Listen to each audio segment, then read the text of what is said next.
Welcome to this afternoon's reading by Abani and Cristina Garcia, part of our Newhouse Distinguished Writers Series. Our host for today is Elena Kreef.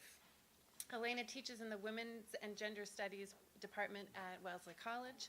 She's the author of Imaging Japanese America, The Visual Construction of Citizenship, Nation, and the Body, and has just finished a new book called Shadow Traces that looks at Japanese American women across 4 different historical photograph archives. Elena has written widely across the fields of Asian American art and film and popular culture, and is currently trying to make the leap from scholar to author. I think she's doing quite well, with some creative work that chronicles everything from growing up multiracial and pre-multicultural America, to Elvis impersonators in New Orleans, to the crisscrossing of traditional Lakota horse culture, tribal memory, and global tourism in South Dakota. A former fellow here at the Newhouse, Elena has been a great friend of the Newhouse, and I'm really happy to have her be host for today's reading. After the reading, we will have, Elena will, for those of you who aren't familiar with our series, Elena will facilitate a conversation between Chris and Christina for a short period of time, and then we'll open it up to questions, and there will be books for sale and autographs after the reading. So can I just ask you to double check your phones and noise-making devices, and I'll hand things over to Elena. Thank you.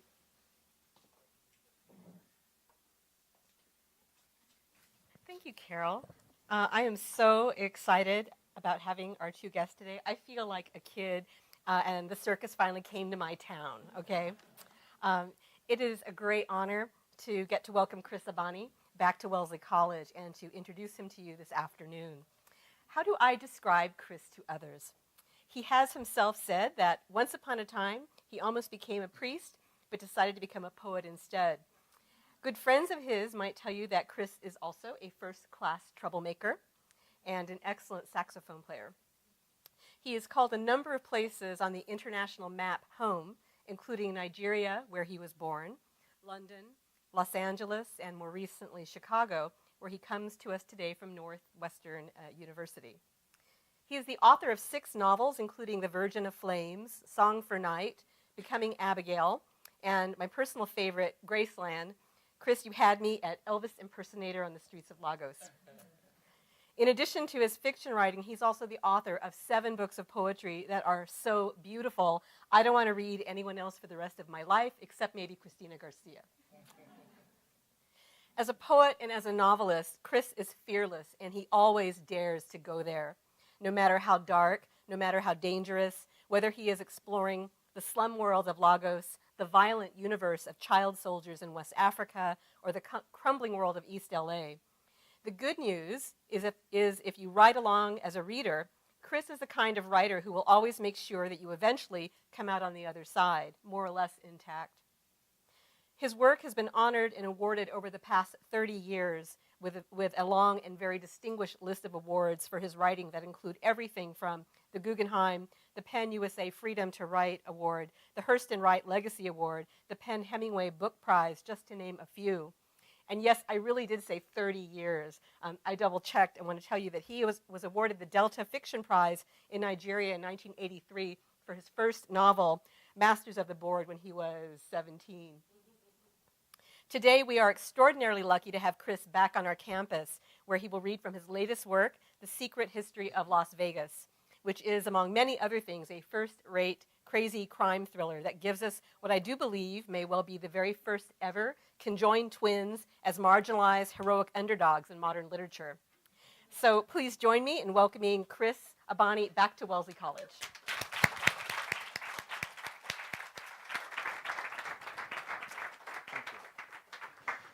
Hi. It's good to be back. See you.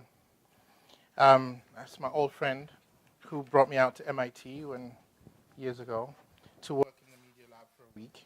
And now I pretend to everyone that I was there for a long time and that I'm responsible for the Robotics and Consciousness project, because it makes me sound cool.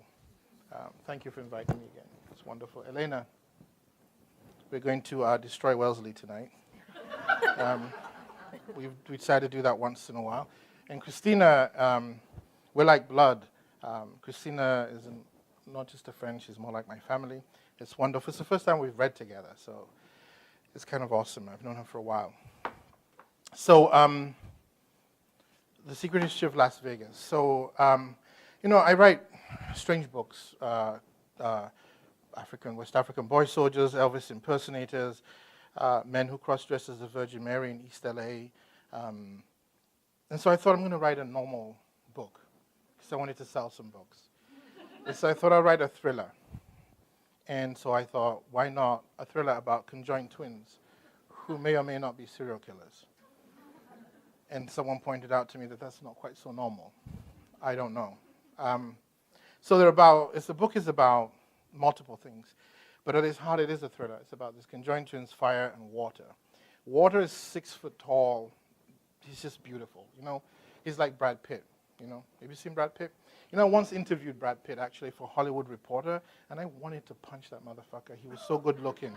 You know what I mean? It's like you just want to hit him so his nose just, you know what I mean? That's all I could keep thinking throughout the interview. He was being very nice, but I kept thinking, I should just punch you. But anyway, enough about my self-loathing. So that's kind of what water looks like. But water is like Rain Man from the movie Rain Man. He speaks only in factoids. And he says weird things. So you ask him, what time of day is it? And he says things like, only humans and horses have hymens. So factoids that are not only irrelevant, but also completely bizarre and weird. And fire is a parasitic twin that's 10 inches long that's growing out of his side. A head, 2 arms, and a cowl that he puts on over. But fire is a philosopher and a crazy theorist and won't stop talking. And he swears a lot. And so my brother says that I am fire. But they're found in Lake Mead with some blood in a car, by their car, and there's been a series of homeless men dumped near there, so they're basically arrested. But since there's no real evidence, the police decide to hold them under what they call a 1551, which is a 72-hour psychiatric watch. And the psychiatrist who's interviewing them is Sunil Singh, who used to live in South Africa, but now works in Las Vegas for the Desert Palm Institutes. And he's been chosen because he's an expert on psychopathic behavior. In fact, he's working for the military on a project to weaponize psychopaths. Something he picked up when he worked as a not-so-nice torturer for the South African government. And so the book is really, I suppose, a very normal thriller. It's all about, the nuclear bomb tests in Vegas, all these sorts of things. So it's about really, for me, the intersection of things. Right? We could talk about that more in the Q&A. I just wanted to set that up. And so it's dark, but, I'm African, and we're dark in interesting ways. And to give you a sense of how we handle darkness, I was going to tell you a joke that comes from South Africa. So post-apartheid, it's like the day after Nelson Mandela's inauguration as president, a small plane is leaving Pretoria. It's an 8-seater. It's taking the same passengers it brought in from the homelands to witness the inauguration. There are 8 people, 6 white South Africans and 2 black South Africans, a man and his son. So 30 minutes outside of Pretoria, one of the engines goes out, and the captain comes on and says, ladies and gentlemen, we've lost an engine. We basically have a weight issue, and so in the spirit of the new South Africa, I'd like to ask for volunteers to jump off the plane. And nobody moves, and so he says, well, keeping with the spirit of the new South Africa, let's go alphabetically. With all the Africans on the plane, please jump off. And nobody moves. And so he says, well, all the blacks on the plane, please jump off. And nobody moves. And he says, well, all the coloreds on the plane, please jump off. And nobody moves. So at this point, this little black boy turns to his father and says, Father, if we're not African and we're not black and we're not colored, what are we? And the father says, today, my son, we are Zulus.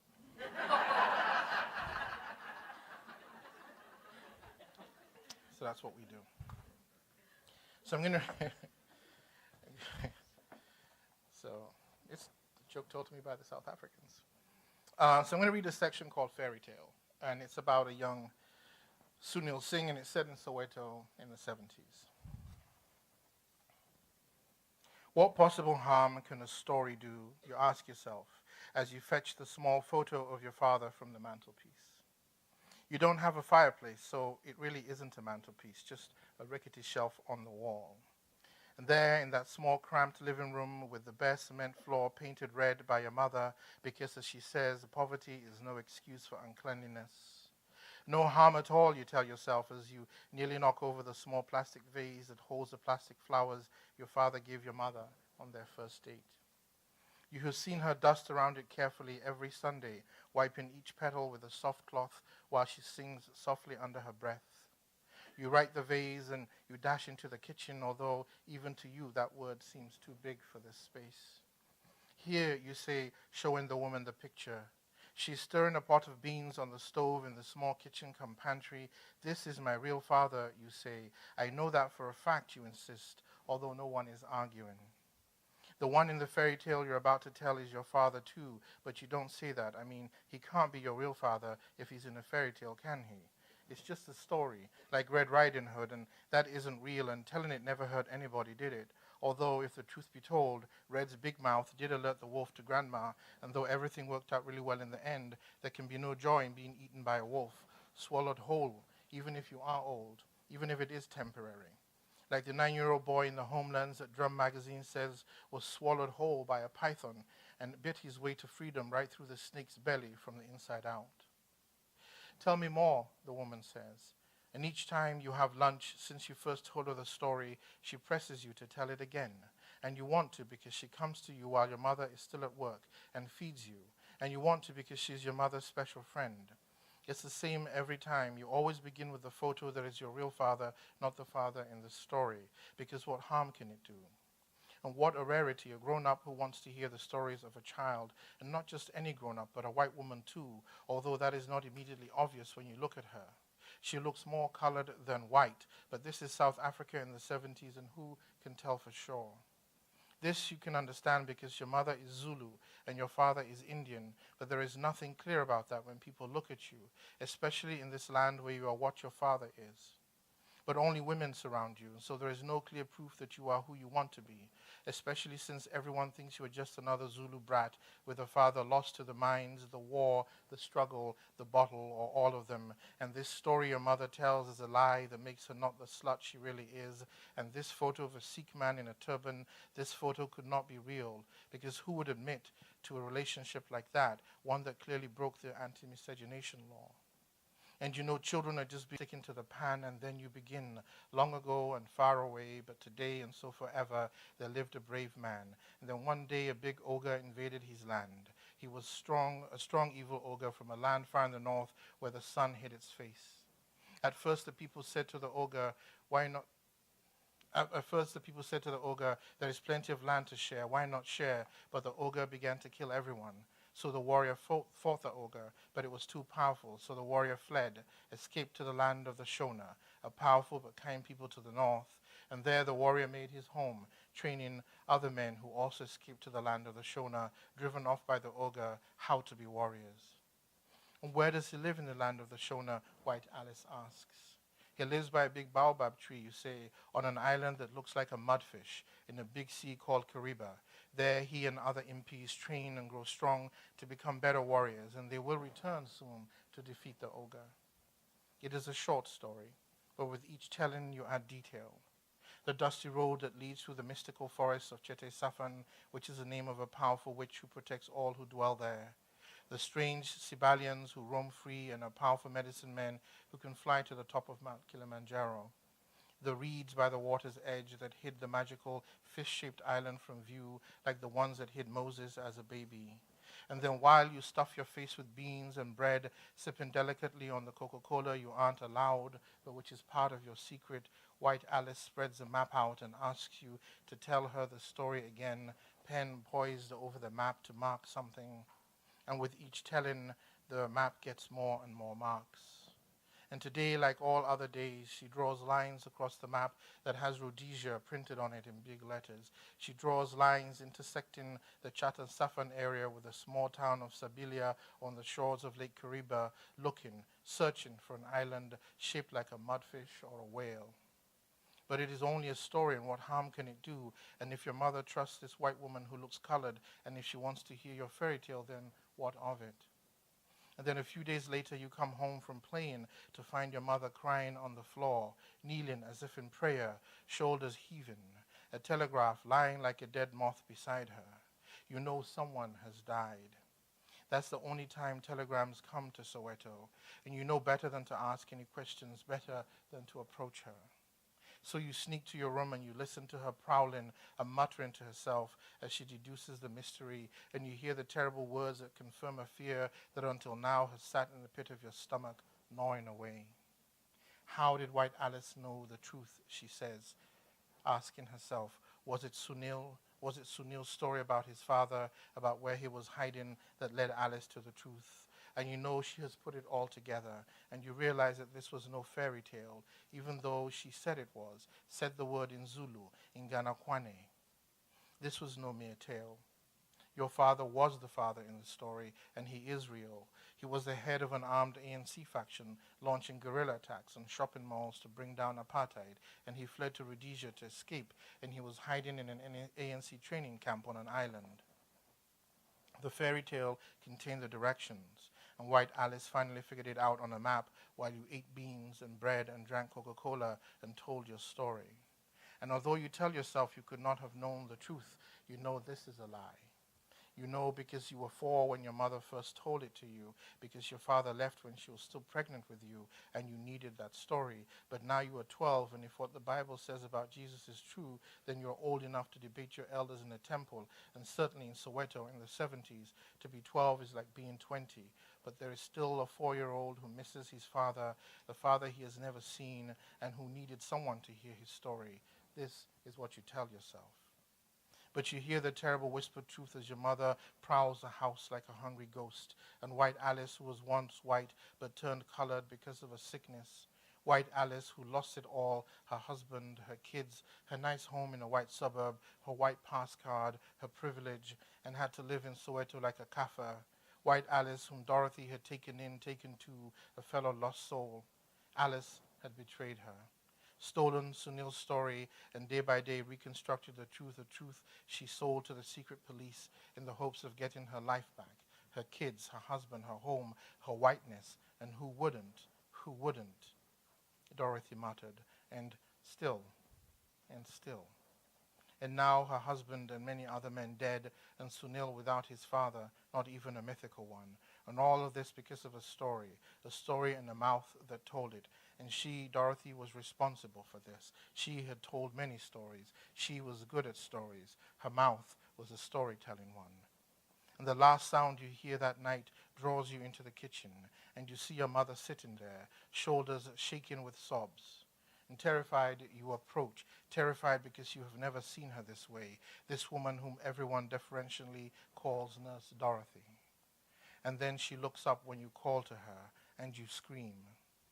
You don't scream because of the mascara running down her face in black witch tendrils, or the rouge of her cheeks smeared with tears and sweat. It is her mouth that terrifies you. She has sewn it shut, the needle still dangling from a piece of black surgical thread. Not a mouth at all, but flesh, meat, raw and bleeding. And so you run to White Alice's house. And then the men come in an old ambulance and take your mother. And though there is a murderous rage in her eyes when she sees White Alice, there is also an understanding, gratitude for this gift of the men dressed in white uniforms. And Dorothy looks from you to White Alice, and because her mouth is still sewn shut, the women can only exchange looks. Yes, White Alice says, yes, I will take care of Sunil. Again, that murderous rage and gratitude, then Dorothy is gone. You are 12. You never tell your story again. Johnny 1010, who lives down the street at number 1010, says, do you know why your mother sewed her mouth shut and then got taken to the crazy house? You know better than to answer. You know that children can be cruel. Thank you.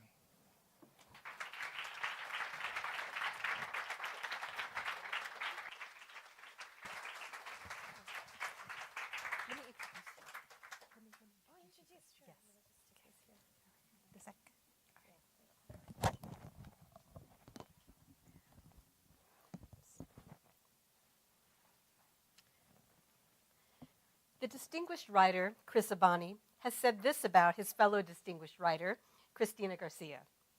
that she is one of the most important Cuban-American voices today in U.S. literature, that she was born in Havana but moved to New York City with her parents after Fidel Castro came to power, that she grew up in Queens, Brooklyn Heights, and Manhattan, that she has a bachelor's degree in political science from Barnard College and a master's degree in international relations from Johns Hopkins, that her first job was a marketing position with Procter & Gamble in West Germany, which she held for 3 months, that she has been a journalist for Time, and that from 1990 onwards she has written fiction full-time.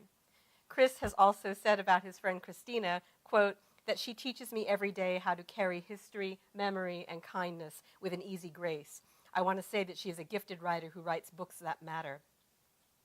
Christina Garcia is the author of 6 novels that include Dreaming in Cuban, The Agüero Sisters, Monkey Hunting, A Handbook to Luck, and The Lady Matador's Hotel. She has also published numerous anthologies, young adult fiction, and a beautiful volume of poetry, The Lesser Tragedy of Death, which is a moving tribute to her brother. Her work has been critically acclaimed and recognized with such prestigious awards as the Guggenheim, the Frontiera Award, the Janet Heidinger Kafka Prize, and the Whiting Writers Award, to name just a few. King of Cuba is her 6th novel, and it gives us 2 of the most colorful octogenarian heroes this side of King Lear, who function like rebellious macho bookends in Havana and Miami. The portrait Christina paints of one of her octogenarians, a figure called El Comandante, who is a thinly disguised version of Fidel Castro, has been described by one recent reviewer as nostalgic but utterly unsentimental, evil but magnetic, and is the best thing she's ever written, a pitch-perfect study of tyranny in winter. We are honored to have her with us today at Wellesley, where she will be reading from her latest book, King of Cuba. So please join me in welcoming to Wellesley, Christina Garcia. Thank you. Thank you.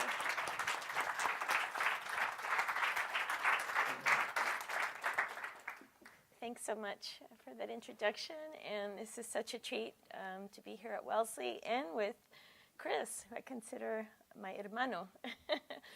And so I thought I would read maybe little sections. It's hard, as we both know, to pull excerpts, long excerpts out of novels, and this book is told kind of episodically. It veers back and forth between the perspectives of this El Comandante, this fictional Fidel Castro, as well as this octogenarian Miami exile, Goyo Herrera, whose seems like his sole purpose in life is to stay alive long enough to see the son of a bitch in Havana die. That's his perspective. And the book is also punctuated and interspersed with a rabble of other voices. At one point in the course of writing the book, I felt like I was being held hostage by these 2 macho men. It's a very priapic book. And I thought, I've been avoiding these men my entire life, and here I am. Why did I choose this? So I do what I often do when I'm stuck on a book about Cuba, is I went back to Cuba just to hear other voices. And so I was back in Cuba for about a month in 2011, and it was just fantastic for me to hear what people are joking about, what people are irritated about, what the current songs are, all of these things. I guess it's my old journalist self, but that give a lot of texture. And so these voices, a series of these voices, are also rupturing, contesting, combating the official histories that these 2 men represent, one on the island through El Comandante and one off the island as Goyo Herrera. So I'll read a little bit from, I guess, from everybody here. One of the fun things for me, I know you've heard this before, Chris, so forgive me if I read it again, but one of the fun things for me in my Fidel Castro immersion program was to try and imagine him as a kid. How does I make up conversations? I make up things. I studied him very deeply, and then I shelved it, and then still tried to create, with that essence, a fictional character. And so I'm going to just start off with El Comandante as a 4-year-old. Looking back, where is that little section here? Just a little musing on what this what El Comandante might have been like as a kid. And, he's always very big on, like, no one has bigger cojones on this island than I do. That's a kind of a refrain of his. But he remembers when he was 4 years old, the first time he saw his father naked. So this is a page on that. The tyrant recalled his first vision at age 4 of Papa's prodigious binga, steaming like a locomotive after a hot bath, and flanked by grapefruit-sized balls, or so they seemed to him, that hung confidently, hirsutely, where his thick thighs flared. That same evening, as his mother bathed the little despot-to-be, taking care to wash the pink butt of his manhood and dust it with enough talcum powder to make it look like a lump of sugared dough, he worked up the courage to ask, "Mommy, will all of me grow?" His puzzled mother had helped him into his calzoncillos before it occurred to her what he was asking. "Ay, mijito, your binga will be the greatest in all the land, in all the Americas, perhaps in all the world." The boy was cautiously pleased. "Okay, the greatest, but will it also be the biggest?" His mother grinned, eyes shining, and brought her lips so close to his that he inhaled the garlic from that night's ajiaco stew. "Don't you doubt that for a second." The pint-sized tyrant's chest filled with pride, and he strutted off to bed with big dreams, the biggest of all. He imagined his binguita growing and growing until it floated high in the skies, a massive flesh-toned dirigible, draped with parachute huevones and a proud snout that served as the control room for the whole impressive operation, and that nobody, not even the Yankees with their warships and gun barriers, would ever dare shoot down. "Good night, mi amor." His mother kissed him on the forehead and gave him an encouraging pat. "Sleep with the angels." "Good night, Mommy." And with that, the pint-sized tyrant rolled over and fell deeply, happily asleep. Okay. I just have way too much fun skewering Cuban men. So are there any Cuban men in the audience?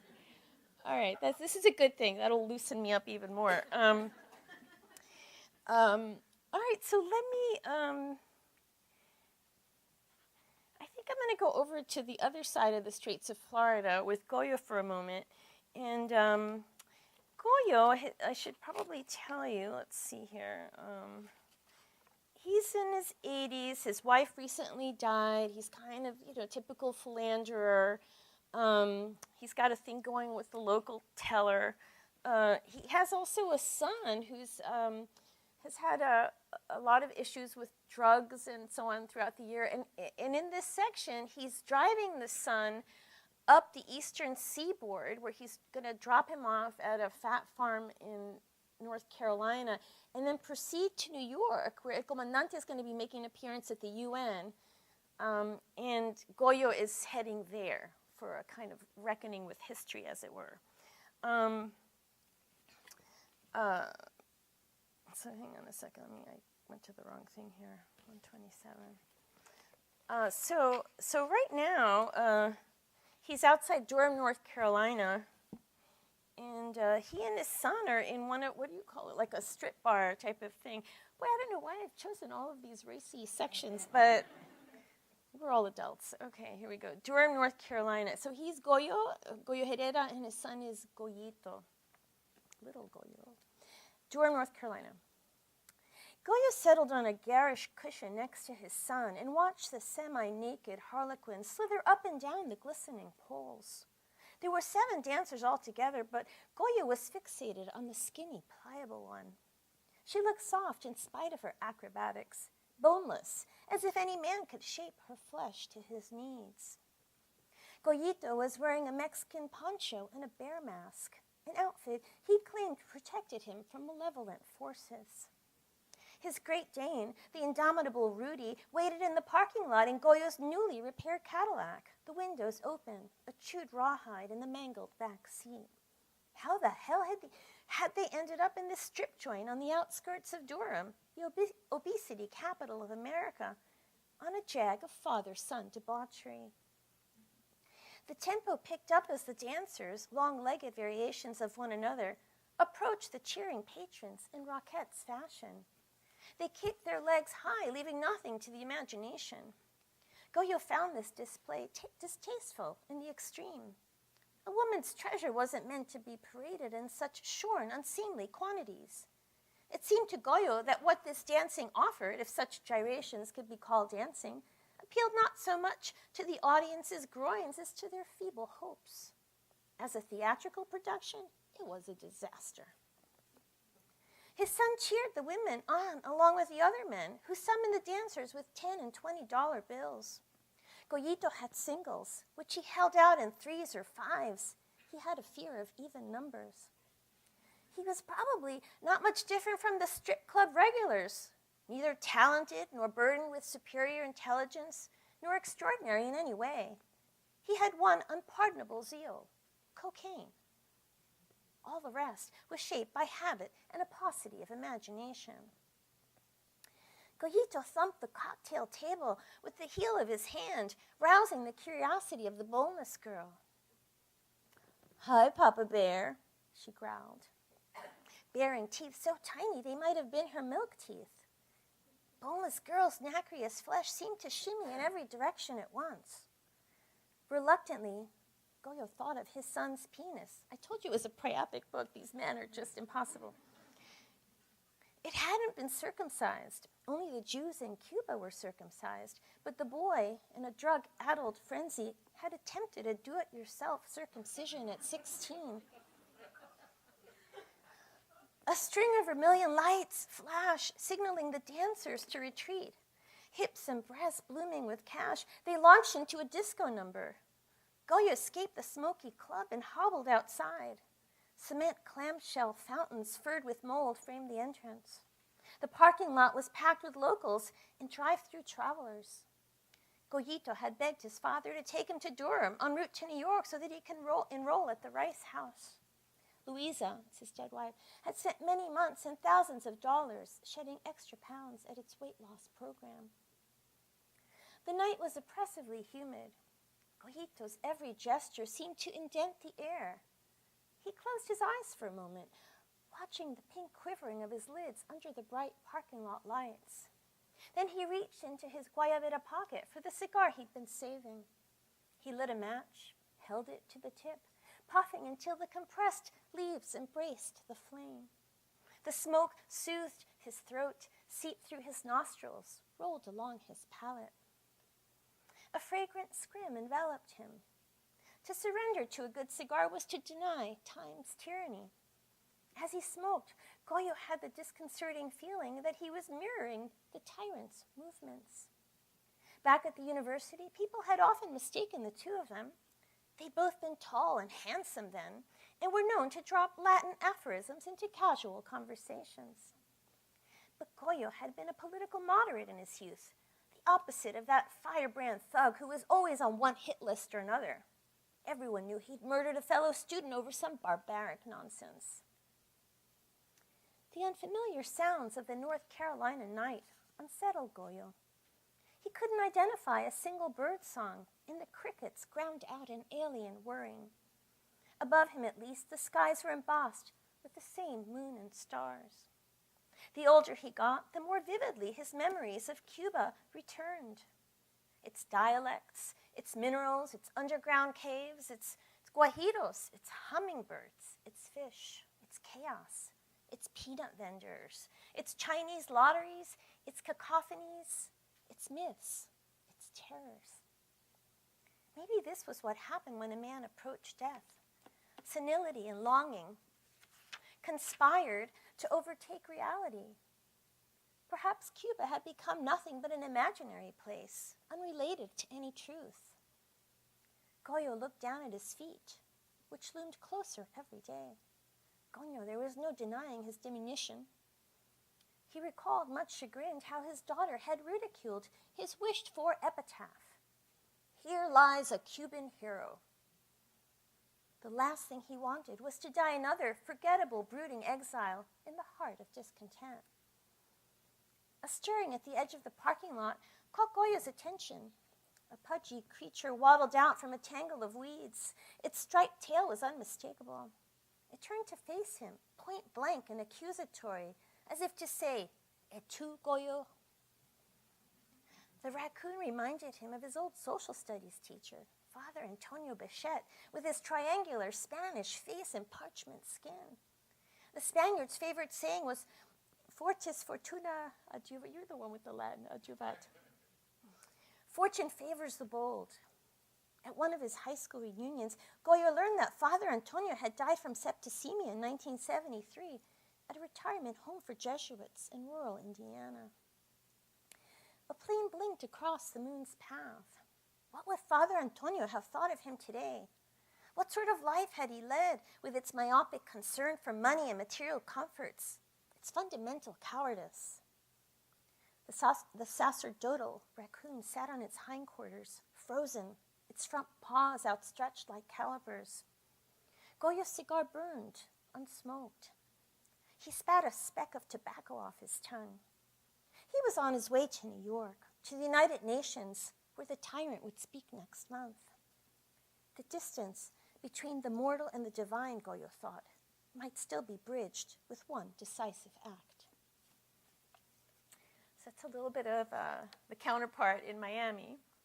And then I thought I might read maybe a little section or two. They're not more than a page long of some of these voices. So they're mostly women, and as I said, there's this expression in Cuban Spanish where you're like, "A mí con ese cuento," like you're telling me that. What do you take me for a fool? Is the attitude, and that is pretty much the attitude of all of these little interstitial sections. There's this one little section called Galapagos that is the only part of the book that is quite literally true.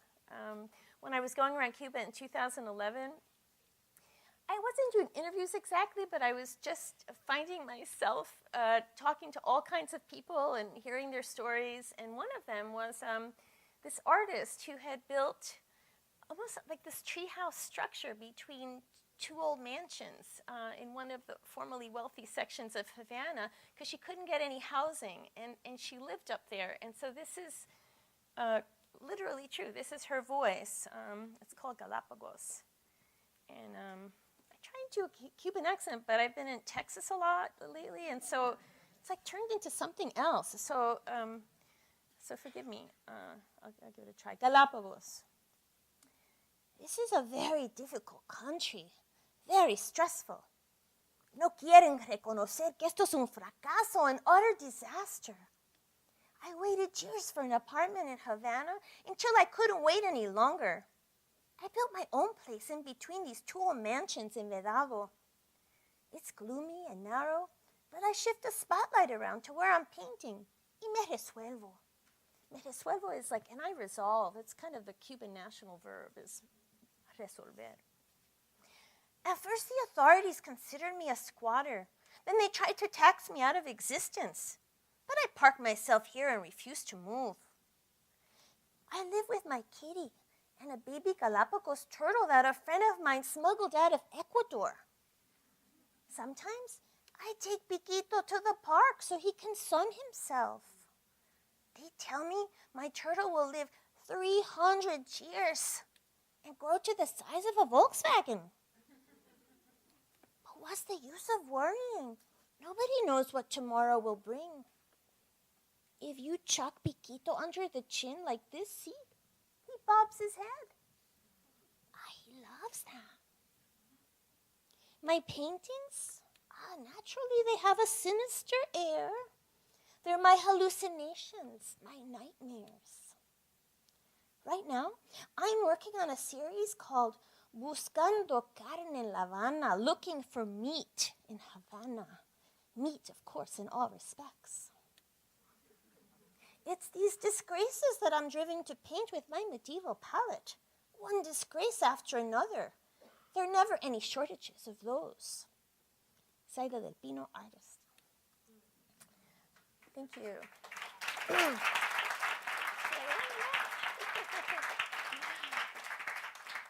All right. Well, I'm eager to get started talking to Chris, although we met up a couple of weeks ago in Chicago and had a 6-hour dinner, but we barely scratched the surface, so we should get started on this, right? All right. Oh, it's some good Jamaican food, too, and I ate all the dessert, so he's very gracious.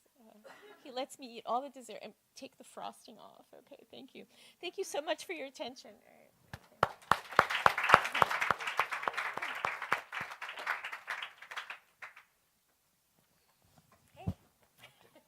Thank you so much, Chris and Christina.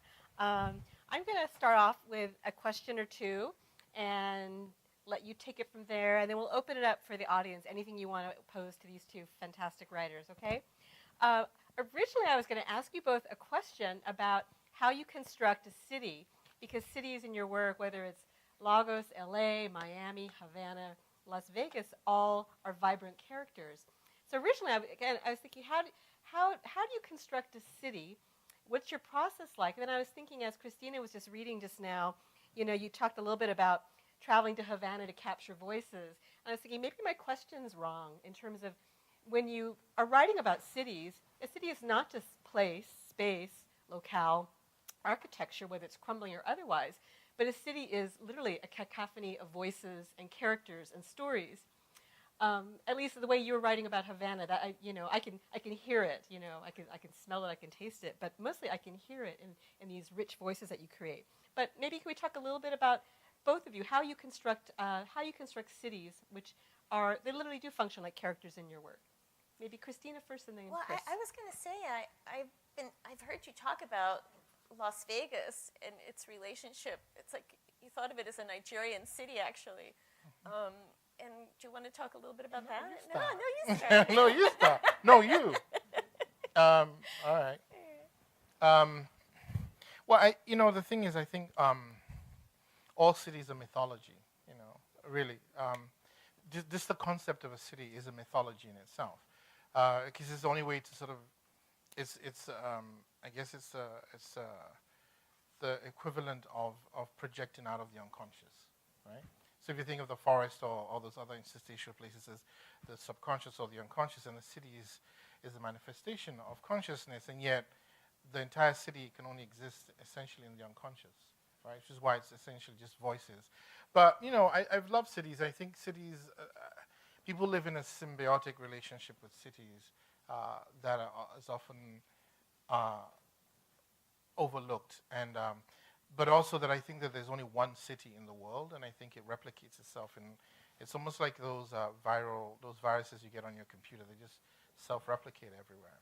I remember when I first went to Vegas in 2000, I'd moved from London, and I'd been in America for like a week and a half, and already I'd been disappointed by Twinkies, because just growing up as a kid, I read all the Marvel, DC comics, and in the back of them were all these ads for Twinkies, and Twinkies were like this amazing. I just couldn't wait to eat a Twinkie. It's like, and then I ate a Twinkie, and I was like, what the fuck is this? So I was already not getting off to a good start, because it tasted like a cake from Nigeria that had gone off, And so then my friends were like, let's go to Las Vegas. And I thought, no. They're like, no, you must go to Vegas. So we got to Vegas. I remember driving down the strip and Wait, you're telling me was a consolation trip for your experience with the Twinkies? Yeah, Vegas. And the sea monkeys, but we won't get into the sea monkeys. So when we were driving down the strip, and I remember looking at Las Vegas and thinking, this is Nigeria. Because this is what we do in Nigeria. First of all, we find a desert, right? And then we build a city there. And then we run water 800 miles from the coast up into this desert city. And then someone will say, I was in Europe and I took a cruise on a ship. Can you build my house to look like the Queen Elizabeth? And then someone drives past it and goes, whose house is that? And they say, Mr. Johnson. Okay. I was in Paris, I like Eiffel Tower. Build my house to look like. So literally, it's what we do. It's like we want an Eiffel Tower, we get one. We want Caesar's Palace, we build one. And until that moment, I hadn't realized, in many ways, how African America really is. first of all, you're on the verge of being a third world country. You know, you're just like one more loan from China away from anything. You're going to be cashing Western Union checks as a country very soon. But it's this whole idea of what Vegas offers, and I think what all cities offer, is the illusion of permissiveness. People who live in rural areas think of cities as places where anything is possible. And it's really not true, right? Because particularly Las Vegas is controlled by amazing security. And so it's this whole idea that you get to live completely, all of your darkest secrets, whatever happens in Vegas stays in Vegas, as long as it's approved by casino security, which is a lot like American freedom. It's all good and well, as long as the NSA says it's all good and well. So I'm sort of fascinated by that, and how you can almost think of cities as computer hardware and the people as peripatetic software.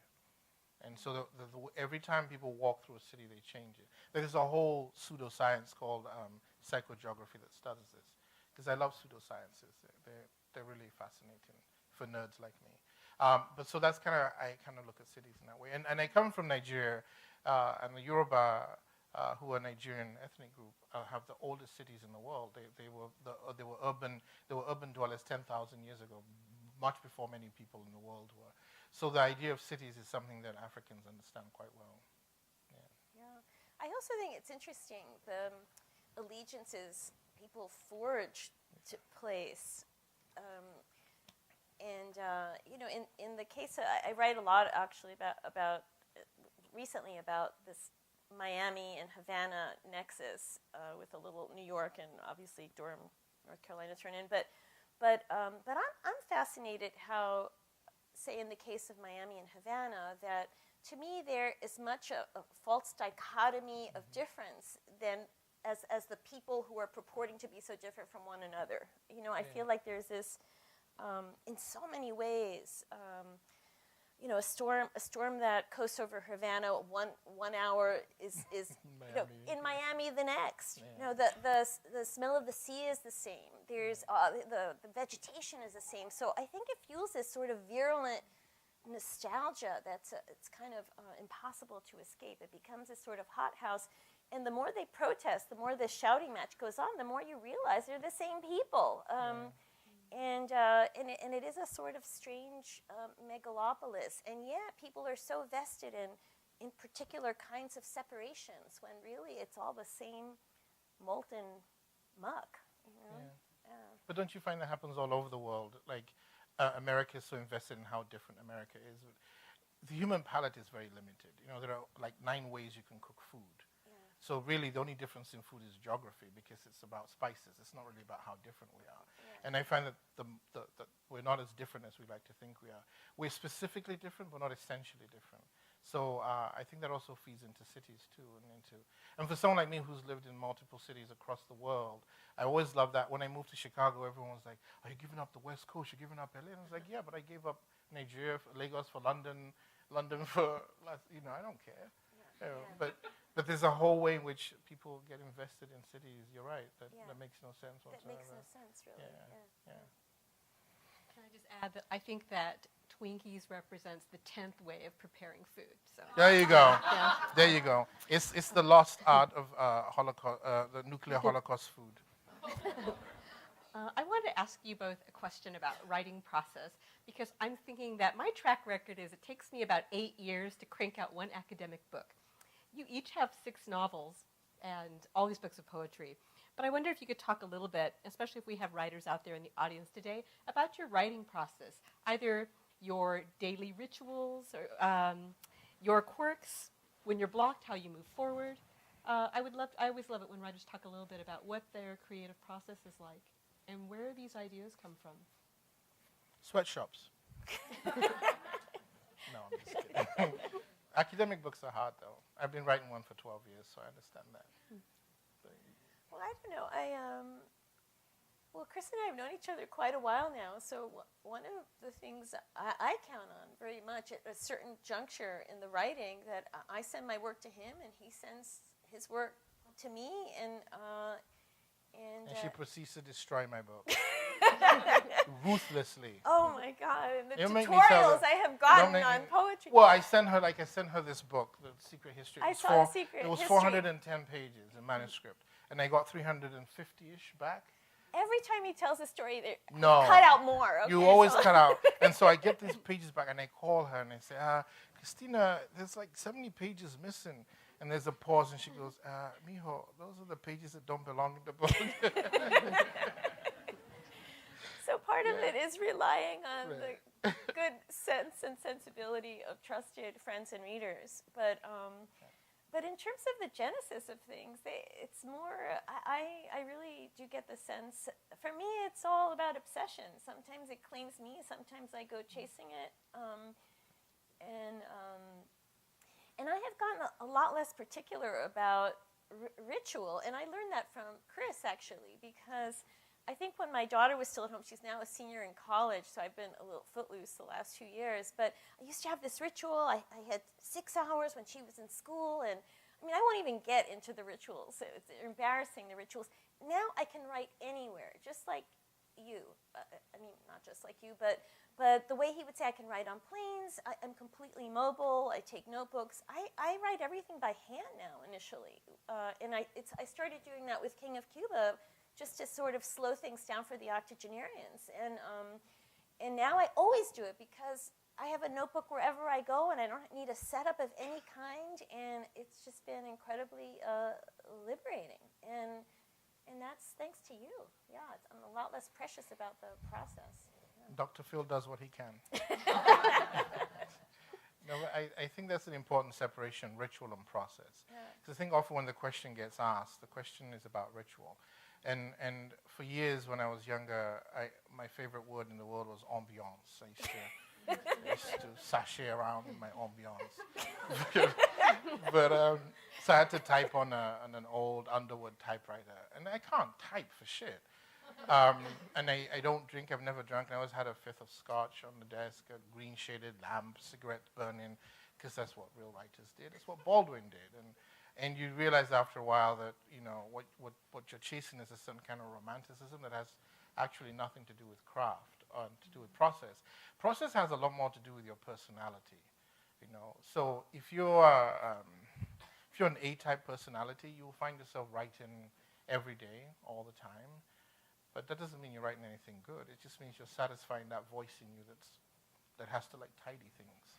And if you're like me, you lie on the couch for months and watch a lot of reruns of Star Wars, The Clone Wars, and Buffy the Vampire Slayer.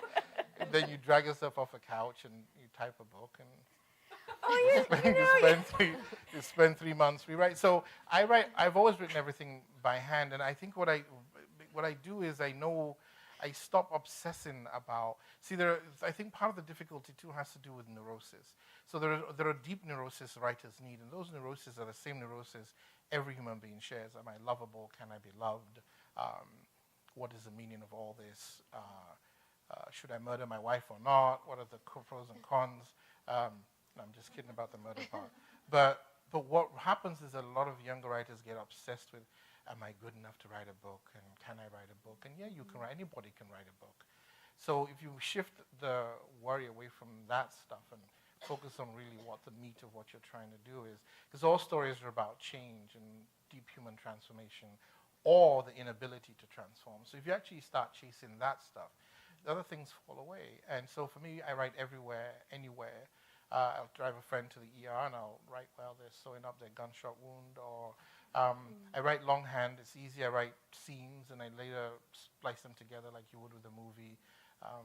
So process is really about your personality more than anything else. It's about really knowing what your personal anxieties are and how to manage those. And ritual is just what you do to back out of this world into the writing world.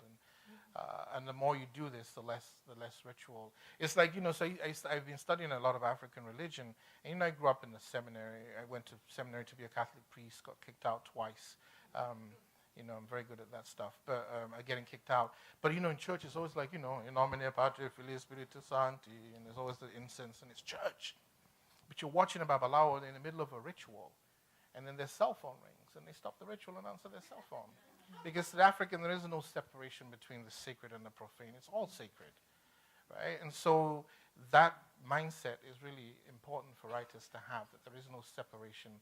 You're always writing. When you're thinking, when you're reading, that's process. The rest of it, that's just ritual. And that's, you know, and everyone needs ritual, you know, red vines, dipped in chocolate, whatever you need, it's all good.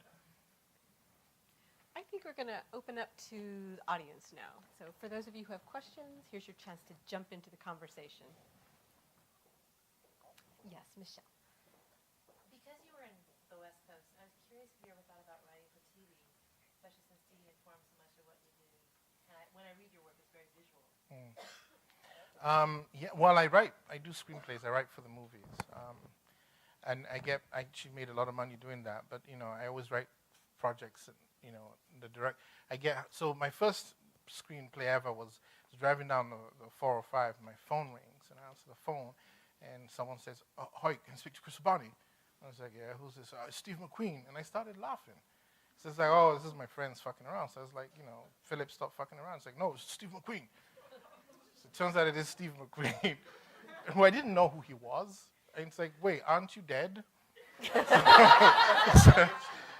And so it turns out that it's, you know, the black director, Steve McQueen, who was an artist, and he wanted me to work with him on Fella, and from Fella, I started to work with him on Shame and started doing rewrites, and then got hired by Disney for a series of projects that are all unnamed because Disney will kill you if the contracts are like that big. So I do that stuff because I think anyone who's born post-1940 really is steeped in visual culture. I try to write for television, and that is a job and a half. You know, first of all, there's a table. You all sit around the table. Or for those of us who don't, you have to make it to the table, so you sit around the wall first. And you write, so the room starts at 10 a.m. and it goes on till 2 a.m. I can't deal with that kind of pressure. You know, I need to be on the couch. There's a lot of TV shows. There's a lot of Huluing I need to do. So I couldn't hack it. And TV requires, I definitely don't think, I think writing is a communal process, I think, as we discussed earlier, but I can't do that level of communal writing. It's just, it requires a brain that is much faster than mine. But movies, yeah, TV less so. But all the best writing now, I think, is on television, even more so than in books, you know, because, you know, literary fiction, because it denies it's a genre, has gotten lost somewhere in its own turgidness. And so a lot of people graduating from writing programs who are really good can't get books published, end up writing for TV, and with cable, TV has become remarkable. So, yeah, I've flirted with the idea, but I don't think I can hack TV, but I can do movies. Yeah. There's no shame in that. Question in the back.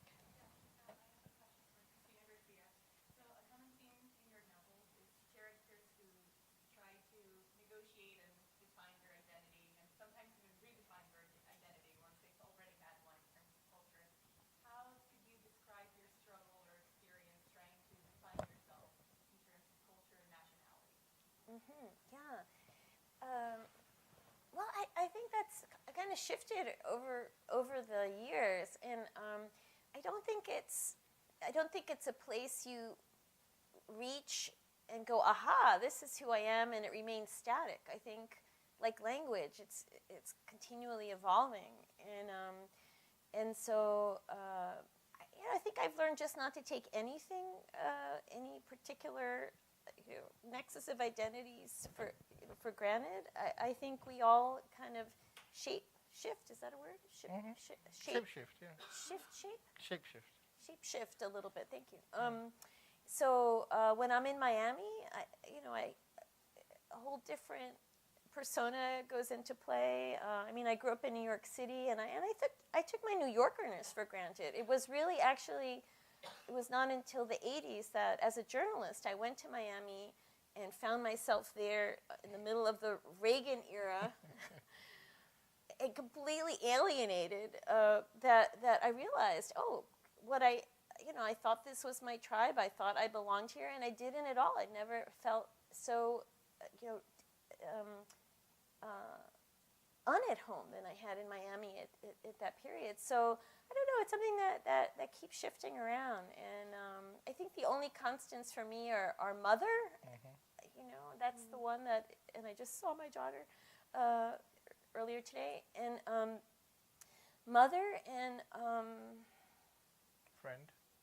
And and friend, and I just also lose myself a lot in whatever. I'm right now in World War II a lot, so I'm kind of feeling like on the Eastern Front of World War II. So, and the Cuban thing comes and goes. Yeah. So I'm sorry, that's so just probably very unsatisfactory, but yeah, thank you. Yes. I'm wondering if you could talk a little bit about the relationship between place and home, because I was interested in what you were talking about earlier about cities. But if you could talk a little bit about how cities, like the relationship between cities and home, in terms of like replication and sameness and difference, that would be great.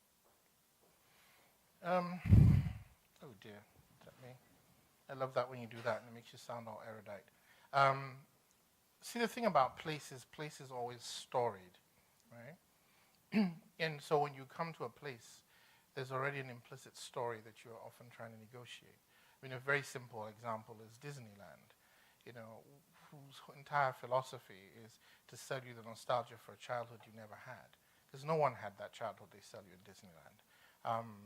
And so like you go to New York, and there's, I always get out. New York can drive me crazy sometimes. I was there a few weeks ago when I had dinner and with some friends, and one of my friends ordered bubbly water, and then everyone at the table was like, we're doing tap water now. And I was like, really, water now is a cool thing? And so there is a New Yorkness, I think, that actually when you try to boil it down, everyone thinks that there's a shared one, but it isn't. They did that experiment in New York where people moved to the city, and after 5 years asked them to draw a map, and they drew pretty much an accurate representation of New York. And then 10 years later, it had basically shrunk to the dry cleaner, their job, and they were all like within 1 block of each other, even though people lived in Brooklyn and worked in Manhattan, because pretty much the city becomes that. So I think that that's really what home is. Home is essentially the narrative you create within a place of comfort. And so for me in particular, because I've been displaced a lot of my life, I was displaced even in my family, in my culture, biracial, all these things. So for me, home has always been language and melancholy. So I'm more at home in novels and writing and reading than I am in any place. And so once I have those things, I can exist in any place. So for me, that's really the difference, that home is mobile. We're all nomads, whether we believe it or not. And we're always, every day we leave the house, we pack up home. If you actually shook out everyone's bag and looked what's inside it, that represents home for them. And those things are really important. People who always have cameras, it's really about this need to capture and frame things, so it's to create sameness and certainty. So it's a very psychological place, whereas place exists whether, sometimes before you, sometimes after you, sometimes through you, during you, it endures you, but home is something that you always carry within you, if that makes any sense. Yeah. You carry within you, and it's on the page. Yeah. And it's your how you dress, how you speak. I have friends who have no accent until they say coffee, and then it's coffee, and it's immediately, and they don't know they're doing it, but that's an indication of certain kinds of nostalgia. So I think we're all narratives. We're all walking narratives, and if you decode a person, that's why novelists are obsessed with characters. We're obsessed with people, because what we're trying to figure out is what their story of home is, and how that fits into place. And then we steal that as much as we're ruthless. We're very ruthless. We'll jack your life in a second. So I hope that makes sense.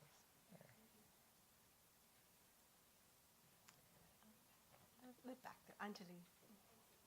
Thank you both for that great presentation. And just I want to say I have the same fantasy about treaties. See? And I'll talk to you later about my experience. But my question is about ambition for both of you. Not so much, whether you have ambition as a writer, and that's a very personal question, which is not what I'm asking, but whether you have particular ambitions for a particular novel that you're writing. And I don't mean you want to sell so many copies. Could be that too. But is there some kind of existential problem or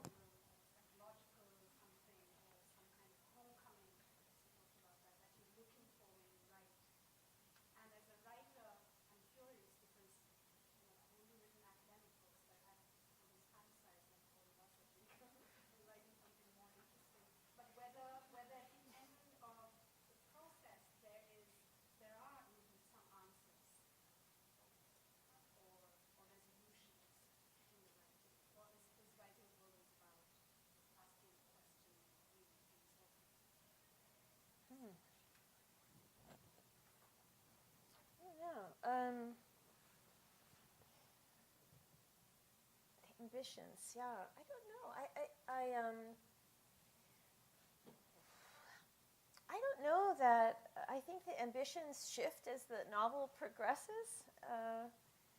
I always start out a novel, for example, with this. I try my best that this stentorian, authorial, omniscient voice of, the Russian novels I love. That usually lasts about 3 days, and then I start downscaling from there.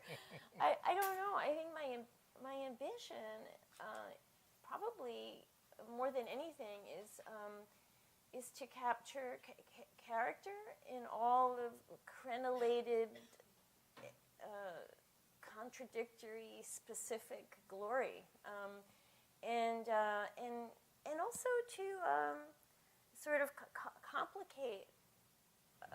And also put them in political context that complicate our common notions of our oversimplified notions of people's relationships to their environment, to the politics that have sort of dictated their concerns, that have divided their families and otherwise. So I think it's that for me is to fully render a character. To me is the highest ambition, to pull that off, or at least do one's best to pull that off, is probably my highest ambition. A lot comes along with that territory, but essentially, if they're not alive on the page, you don't have anything. For me, anyway. Maybe that sounds so modest, but think about how hard it is, just the universe, to traverse from one human being to another, to really inhabit someone else completely. For me to sit here and try and inhabit, get in Chris's bloodstream, understand him from the inside out, try and render him fully.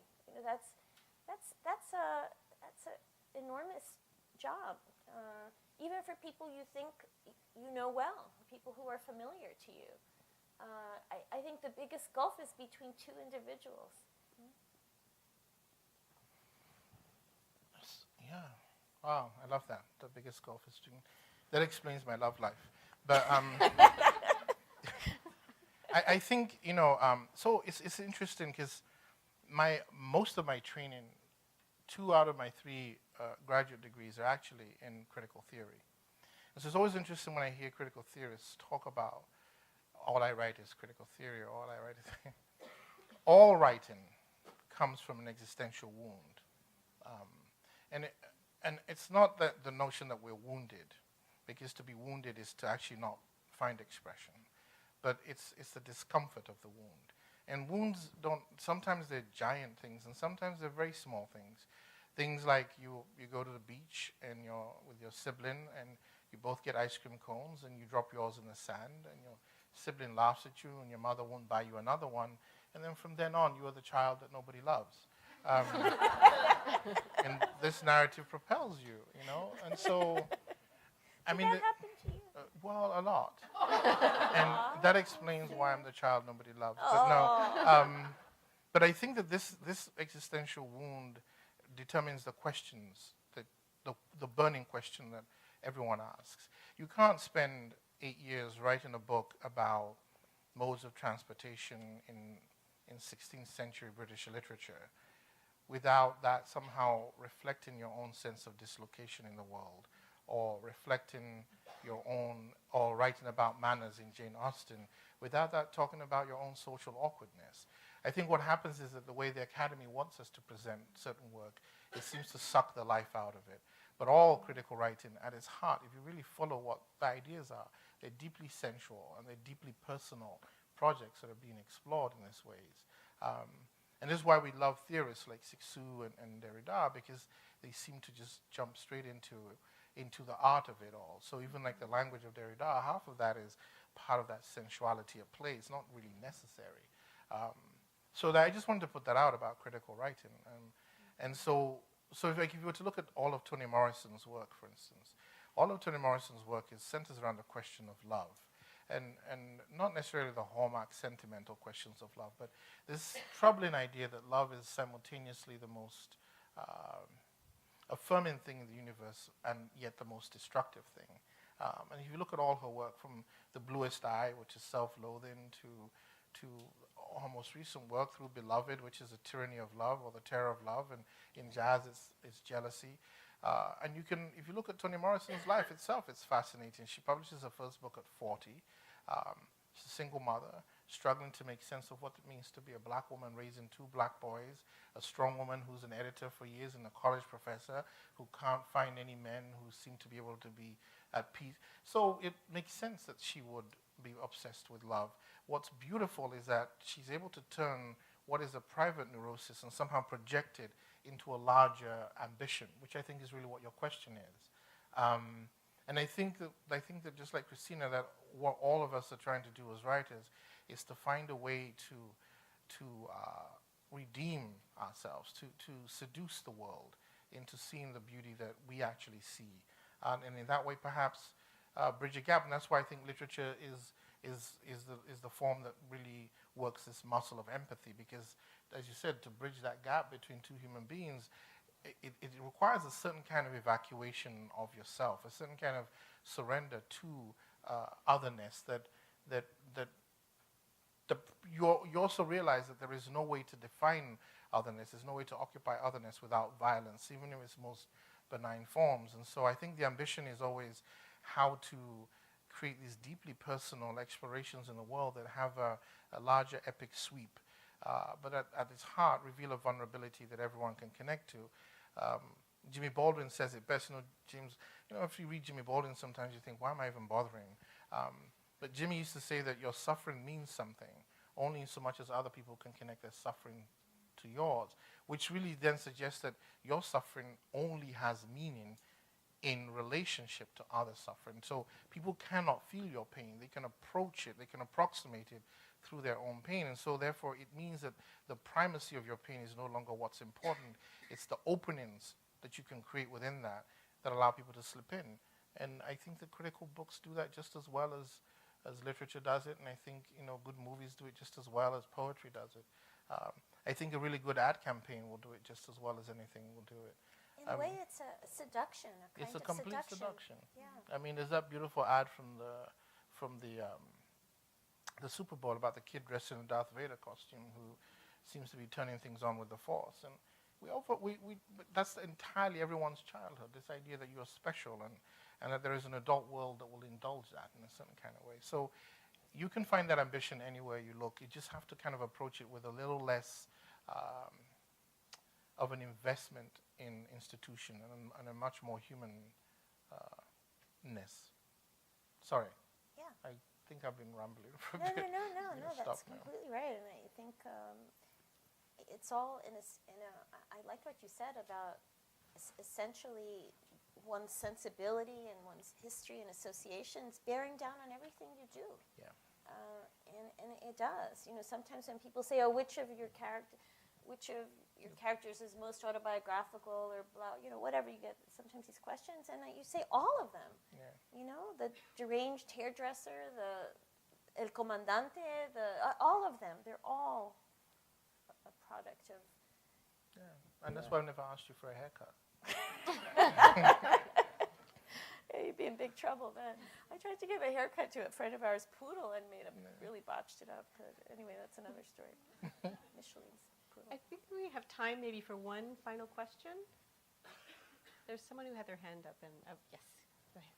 So I'm not sure that this is a question of process. I originally thought it as a question of process, and now that you said that writing comes from this existential wound, maybe it's a more existential question, but where, when, how you find pleasure in writing?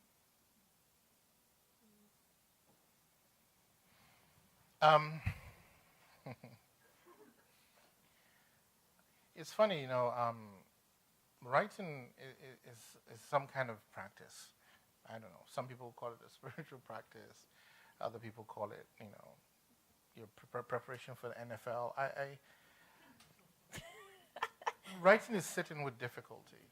It's really what it is. It's really Wait, what did you just say? It's sitting with difficulty. Sitting with difficulty. And because everyone thinks talent is important. Not really. Staying power is important. There are many talented singers who will never have careers because they can't deal with rejection. They can't deal with ways to expand what they want to do, to include what could be larger than themselves. So for me, joy in writing is always, well, joy, first of all, for me, and pleasure. Joy and pleasure are very similar. They're no longer an emotion for me. They're an understanding, you know. Because joy means that, you know, as the Nigerians will say, sometime good, sometime no good, right? And the sometime no good intensifies as sometime good. Because if sometimes only good, then, you know, it kind of gets boring. That's why you live in California for 10 years, you need Zoloft because it's just too sunny all the time. It's like it's just too perfect all the time, and so you get bored by existential happiness. And so, so I think that the joy is in this walking this fine line. It's part of the joy is in the frustration, but part of it is those moments when you come back to read something and you read a paragraph and you have no recollection of writing that. And it's one of the most amazing things you've actually read. Not in like, oh, like David Blaine thinks he's the most amazing thing, but in a real like, wow, I can't believe I could do that. And I think that awe is really what the joy is, and that's the pleasure of writing. And you will find that awe in everything. I often call up, we have a friend in common, Peter Horner, who we both teach writing, and I'll call him up and say, you got to hear this sentence. And I'll read a sentence from one of my students' stories. The rest of the story may suck, but that sentence is this aperture into something amazing, and that's what lets you know that wherever a person is not where they're going to end up. That there's something bigger turning within them that they don't know about. So I think for me, pleasure is in the awe of it. Every time you come across something that leaves you in awe, be it something you read that Said says, be it something you read that Sontag said, be it something you read in the New Yorker, be it something, you know, if you can't have that awe outside of yourself, you can't have it with your own work, and therefore there is no real pleasure in it, because then it becomes a career, and we all know how boring that is. You know? Yeah, I think it's beautifully said. I think too, just this notion of portals, you know, and sometimes you can write for days on end, weeks on end, and not really find it, and then suddenly you get traction in a direction, and things begin to coalesce unexpectedly. I don't think you can plan this stuff either. You just have to kind of show up again and again, and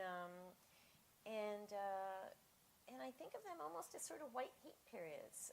They don't happen that often, but when they do, they become in a way the template for everything else, and those templates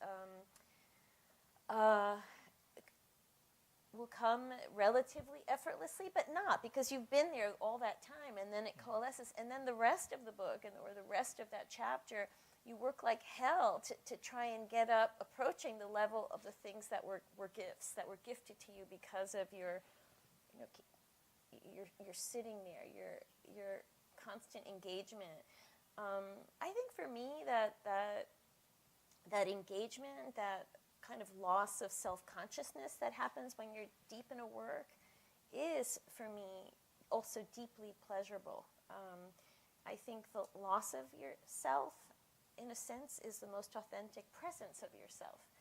And when things are working well, it's not you sitting there, but you're inside this stream of language and imagery that is as captivating as when you sat down, and I know all of us in this audience have had that as a kid and lost yourself in a story. And when you see that in children for the first time, when it catches, it's the most exciting thing. It still happens as an adult in writing occasionally, if we're lucky, if we're there every day. And well, not every day. I know you spend months on the couch, which I don't fully believe, but it still happens. And for that pleasure, you keep going back for those portals. Speaking of portals and pleasures, before we come to a formal end and we invite you to walk across the hall to purchase some books and have a signing from our two fantastic authors, I have a personal request for Chris. Last time you were here, I do have a memory that you read from an excerpt from Daphne's Lot, a beautiful book of poems based on the life of his mother. And I have a memory that when you read this, virtually every woman in the room, I think, was lining up to buy your books and speak with you. But it's one of my favorite sections of Daphne's Lot. and I marked it for you, and I wondered if maybe you could close today by just reading this and indulging me. Oh, it's very sweet. You know, I did read this, and I have to say nobody lined up. I lined up. Well, yeah, you did. That's true. Maybe you kept all the other women at bay. I don't know. But I was very disappointed, and so I don't want a repeat performance. I'm just kidding. So Daphne's Lot is, well, it's a book about my mother in many ways. But one of the things, as a child growing up, my mother wrote copious diaries. She had, there were 300-page diaries. And every time she filled one, she had this thing where she would burn them, so no one ever knew what was in them. And so, but my parents had a not so romantic marriage. And so one day, as I was writing this book, I tried to create the imagined entries and what kinds of things my mother may have been looking for. So this is just called 1971. Daphne's diary spun a wish too precious to speak. I want a man who smiles when he talks about me. Smiles because he knows all of me and loves all of me and doesn't want me to change any of me. I want a man like that.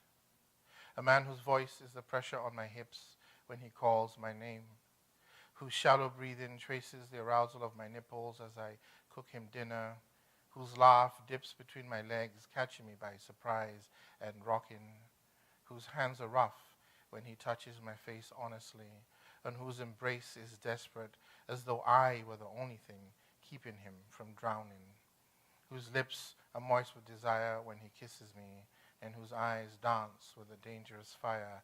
I want a man like that. Beautiful.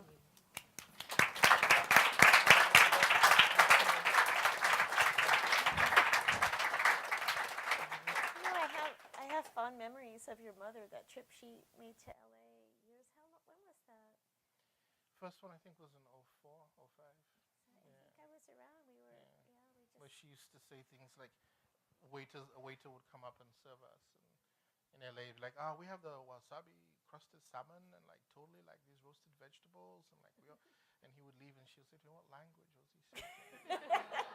And I would say English, Mom, and she'd be like, oh, Americans, we gave them a language. I wish they would use it. My mother was very English. Thank you both for coming today and brightening our Thank you, Elena. Thank you.